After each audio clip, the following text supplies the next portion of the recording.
Guys, আজ থেকে তো বাস চালু হলো, কিন্তু জানো কি হয়েছে?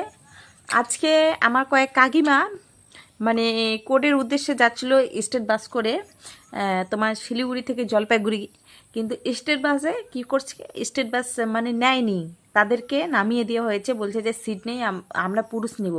এখন আমার কথা হচ্ছে যে এখন স্টেট বাসে কিন্তু কম বেশি এখন মহিলাদেরকে নিতে যাবে না, পুরুষদেরকে ওঠানো যাবে। তাই এই পক্ষে আমার পদক্ষেপ, আমাদের পদক্ষেপ, মহিলাদের পদক্ষেপ কী নেওয়া উচিত, সরকার কি পদক্ষেপ নেবে সেটা আমি জানতে চাই। আর অন্নপূর্ণা ভান্ডার নিয়ে যে বিভ্রান্তি শুরু করে দিয়েছে সরকার, সে 5 বছর পর নিশ্চয় হেরে যাচ্ছে। আমি কিন্তু বিজেপিকে সাপোর্ট করছি, 100বার সাপোর্ট করছি। কিন্তু দেখো, অন্নপূর্ণা ভান্ডার নিয়ে যেটা করছে, এখানে প্রশ্ন হচ্ছে আমরা অন্নপূর্ণা ভান্ডারের ফর্ম ফিল আপ করবো, কিন্তু ওখানে আমাদের গার্জিয়ানের নাম কেন?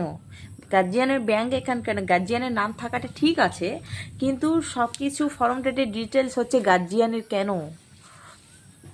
কিন্তু এটা সব থেকে বড় প্রশ্ন হচ্ছে, তোমরা যত প্রথম প্রতিশ্রুতি দিয়েছিলে যে 3,000 টাকা প্রত্যেক মহিলারা পাবে, সেক্ষেত্রে তো প্রথমত বলতে পারতে যে না আমরা বেঁচে বেঁচে দিব। এখন বলছো তোমরা যে সবাই ফর্ম ফিল আপ করলে যে পাবে সেটা বড় কথা নয়।